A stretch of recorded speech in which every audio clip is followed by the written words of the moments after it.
The voice of Eve is rarely given the opportunity to speak with regard to conflict, loss, endurance, or survival. We have the privilege of experiencing a textile account of conflict, or more aptly, women's war cries expressed through textiles.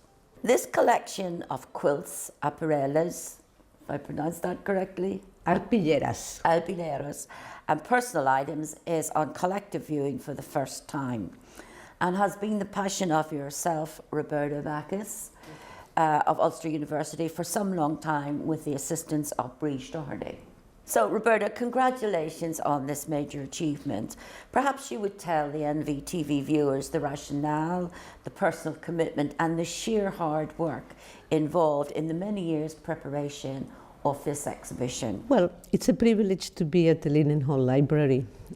As an academic myself by background, I find that the grassroots work and the words that are normally not heard have to be together with the written word in the books. So when I was invited by the University of Ulster to curate an exhibition for the conference in November, I thought, well, that's going to be for the 300 people who attend the conference, but it should be on the public domain. And I would like it to be at the Linen Hall Library. My Irish husband has been a member here forever. So that's the way it came to be here.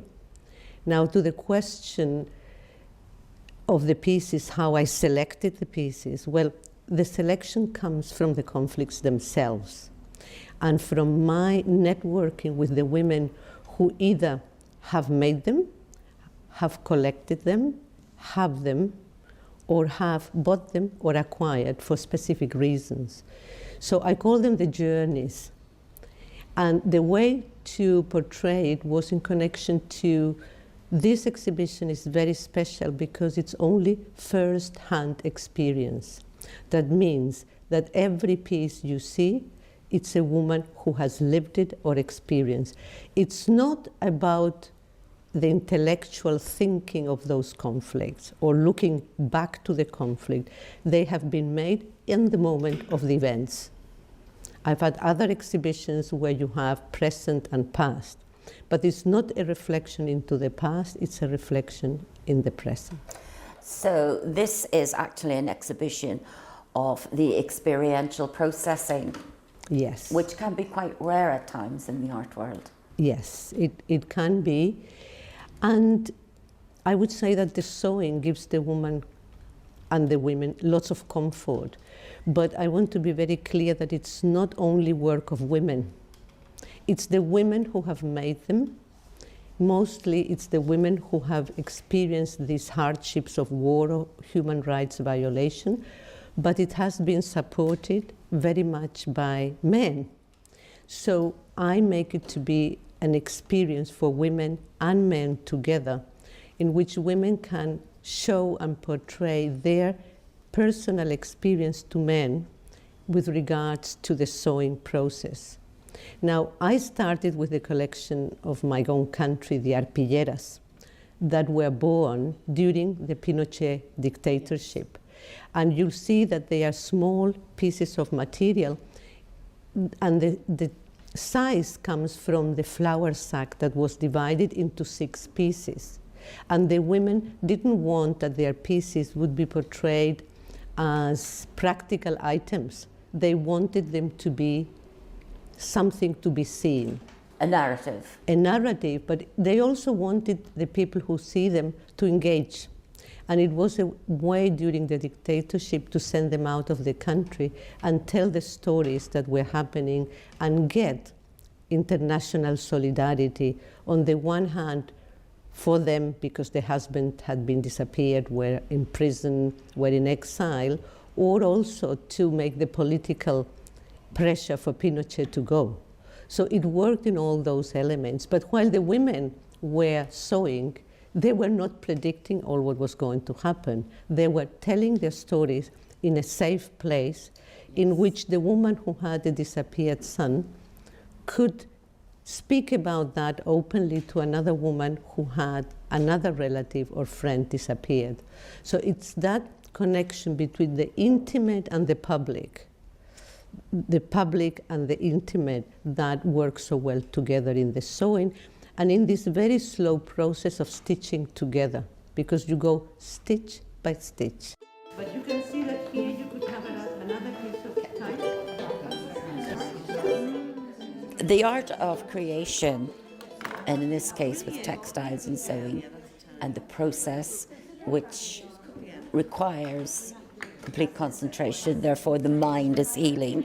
It's an emotional and mental well-being of any community to benefit from that form of, if I can use it, art or visual or tactile therapy. Have you plans to develop the processing through textiles on a continuous basis following this exhibition? I am booked for the next 2 years completely, in different contexts, in different spaces. The next exhibition is in the Basque Country at the Guernica Peace Museum, and it's a totally different context, and it's a totally different criteria to choose the pieces, because I tend to work for months with the people who commission it. So this was commissioned with the University of Ulster as part of a project, and it had to be connected to storytelling in the first person. So my collection has over 340 pieces. So you pull out from there, or sometimes you get from other places to adjust to the topic. Do you involve a historical timeline? I'm thinking most people would know the Bayeux tapestry, and there are other tapestries that record manhood in a war battle situation. Do you relate to those in any way, in that your current show relates to the women who actually are articulating visually their suffering, their loss, rather than the triumph of victory as we would see in public tapestries? Well, I really want to register the loss, the coming together to live with the loss, and integrating the loss into the healthy parts of life so that it's bearable. I do believe, especially because my specific work at the Truth Commission in my country was with the relatives of the disappeared, was that you can never recover of that, but you can have a good quality life by integrating it and talking about that and being able to reinforce the good parts of life.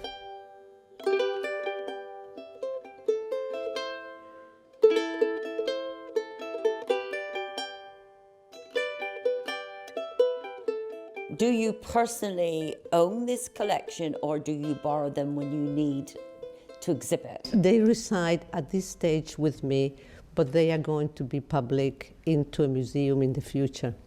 But the relevance of the collection, if you refer to Northern Ireland, is that the first exhibition I had was in Derry in 2008, and it was called The Art of Survival in Irish and International Quilts. And on that occasion, when I had been told that women wouldn't make or so much about the conflict, I believed deeply that there must be. And so I visited textile artists who had pieces, but not being broadly shown.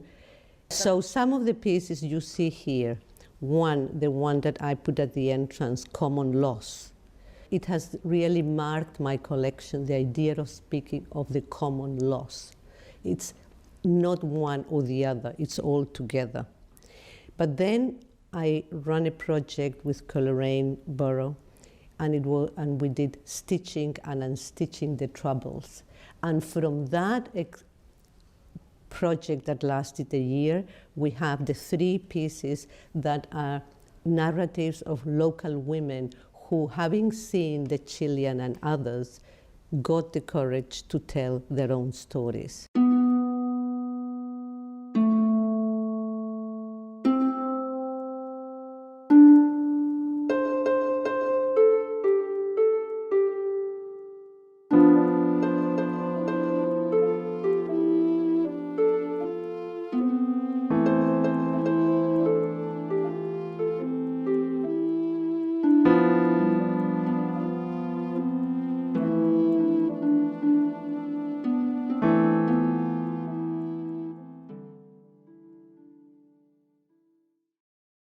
having worked and handled with all the items, is there any particular piece that moves you? But you've got such a vast array.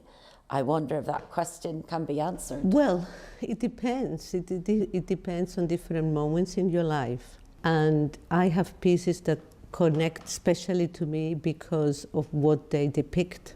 For me, the piece of Irene McWilliam, The Common Laws, is beyond any word that I can say, because every time I watch it, I am emotional, touched, and at the same time intellectually very much provoked by it, because it shows that it is possible to approach conflict in a very broad way, and in which every victim is a victim, and in which it is a feeling of loss that takes us. And it's also the vastity of thinking that those 3,161 pieces have been torn to show it is a torn life. The exercise of having to do that must have been so painful that I can live her own experience, and she being a wonderfully positive woman to talk to. And then I have quite a few of the Chilean arpilleras that are also very moving and very touching. And the ones from Spain too, because they had never made them, and suddenly these women at the age of 83 started to talk about the Spanish Civil War. They were telling it to their daughter and the granddaughter who had never heard the story. So I love them because of all the other story that you don't see there, because it's layers and layers of stories. It's not just that story that you try to portray or say it's a textile photograph. Is there any aspect of the creative processing that you involve yourself in? Do you have time to do? Have you done work like this yourself? When I run a workshop, I pull together the narrative. I try to help to make it flow, that we go from the exercise of making it to the possibility of concentrating on a topic and develop. So many of my workshops have a name, an arpillera workshop on evacuation or shortage, so that the person who comes knows a bit, comes prepared to talk about those topics. But I imagine your groups produce wonderful pieces and evolve themselves through that process. Well, sometimes they do, and sometimes they don't. But quite often, they trigger in themselves explorations that they have denied themselves. So my ultimate goal is not the production of a piece. It's the facilitation of a process internally, in a group, and externally. Because I think we always have that inside ourselves. Sometimes we don't have the chance to express it.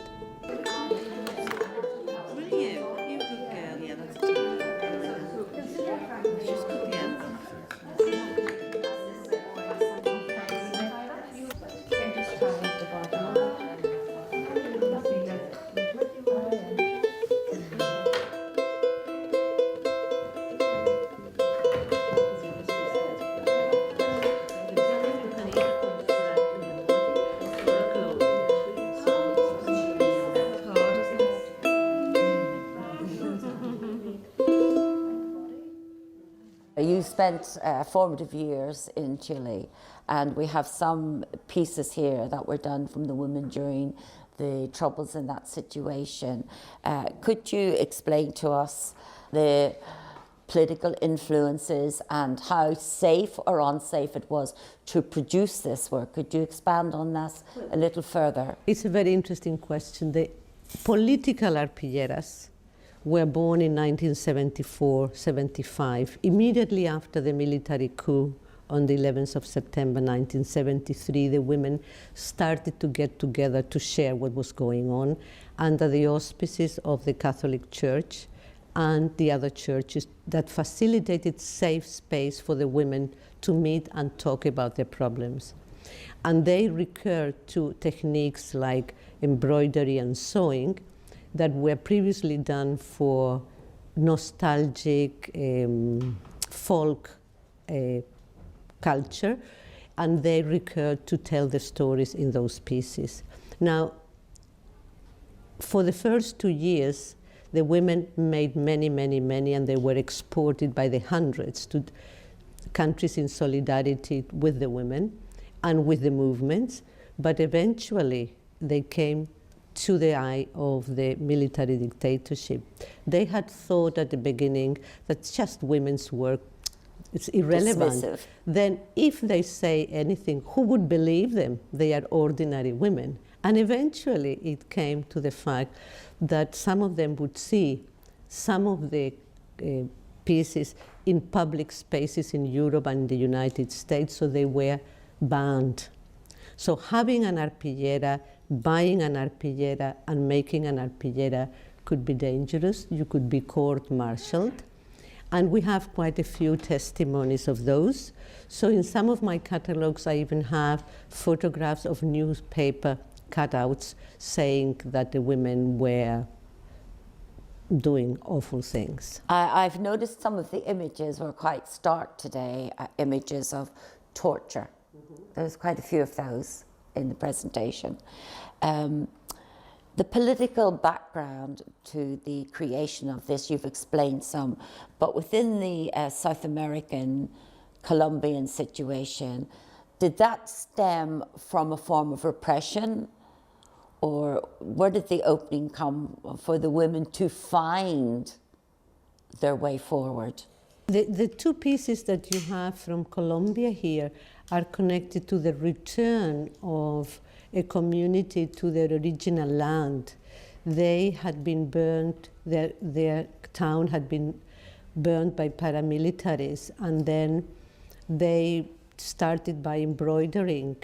That's something that came natural, and then a journalist filmed that, and that's the way it went. And these two pieces that you have here are of the big process over the years of challenging the state to give them back the land. And these two arpilleras that you have here is of them coming back. I have two pieces that are exactly from the moment when the events happened, but they were at the Victoria and Albert Museum at the time I designed this exhibition. So without any introduction of violence or threats, change can occur through stitching? Well, it can slowly, at least, perhaps. But I am worried to say generalized, but what can do? People can take ownership of their own story, and can take their own decision what to say and what not to say, and can engage in different projects and assert themselves in a group. Okay, I don't want to necessarily compare, but I pull in the parallels of the Franco regime and the South American regime. When this work appeared, even though it hadn't always been talked about, were women producing this work under threat or under intimidation? Were any of them punished in either a regime? I can only speak in property from Chile, and there it had quite difficult effects. In what sense? Well, people could not have them. They were, when they found them being transported, they were destroyed and taken away, and then women were. But I like more to speak about what they did manage, because it's the empowerment that, because when you work, you always undertake a risk, and I think it's always discussed the possible risk. But the idea is that the amount of arpilleras that left the country was 99% more that left than the ones that couldn't go. And yes. This is always in life a challenge. So I would say that the value was that the women, in spite of knowing that they could be taken or that they could be having a problem, they decided to continue doing it. And that is the strength of the group.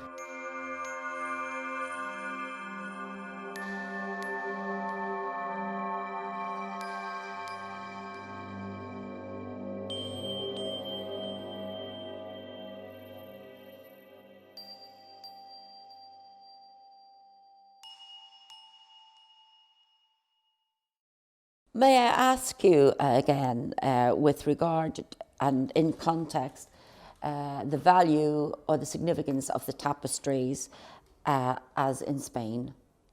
I'm thinking in particular concerning the Civil War?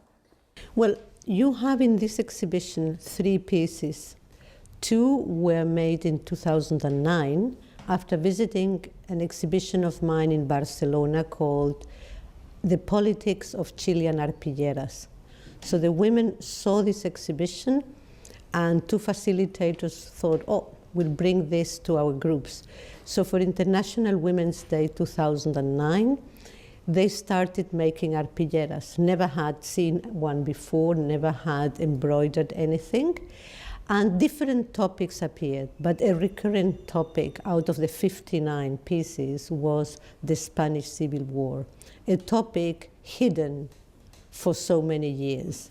So that caused quite a change in power relationships in the homes, because silence was the topic, and suddenly the Spanish Civil War at the personal level became very relevant. But you will see that the Linen Hall Library chose for the little booklet one image of an arpillera made in 2012. So that means 4 years later, in which the narrative is not anymore my own personal story, but the story of the group of Catalonian people talking about exile. So exile as Catalonian people. So they developed through the years the topic into more depth, from mere personal testimony to social testimony. And together with developing the topic, they also developed this technical skills. So if you see, I put them all, the 3 together in a line. If you see them, you will see the development in skills. The same women with no teaching, just they themselves getting together to do that. Are they aware of how courageous they were in producing this work? Because I find it courageous. Well, it's a very difficult question, because when you are under difficult circumstances, you do anything, you do something before it's done to you. To be in a queue to enter and visit a political prisoner was also a terrible challenge to do it, because even if you managed to go in, your name was written in red, so you knew your name was going to be recorded, but you would do it because you wanted to see the person. So you go into situations in which you do all what you have to do to achieve your goal. You want the arpillera to go to a group in CAFOD in England, or Oxfam or Amnesty International, so that's your goal. And what you do in between, well, you use as many resources as you can. How did these older women come into contact with the exhibition and the series? Were they selected, invited? How did you find this group of older women to participate? I never found them. What happened is that these women were part of a community, and then 2 young professionals who attended one of my lectures, like somebody might have attended today, thought that that was a possibility, and she wrote, and I engaged, and I invited them over to Northern Ireland, and we designed it here. But it becomes just for triggering processes.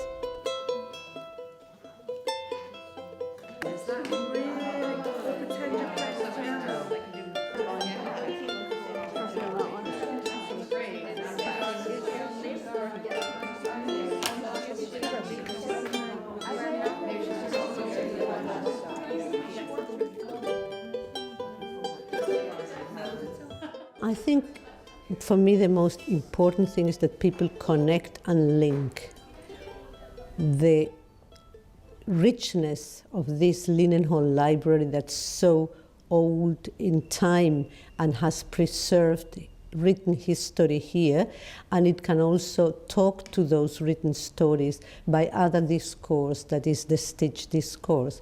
And I also wish that people look more at the posters that are so magnificent here by reflecting and seeing them across the other, and that people go thinking that this is their own exhibition, their own library, and that they can engage in their own ways.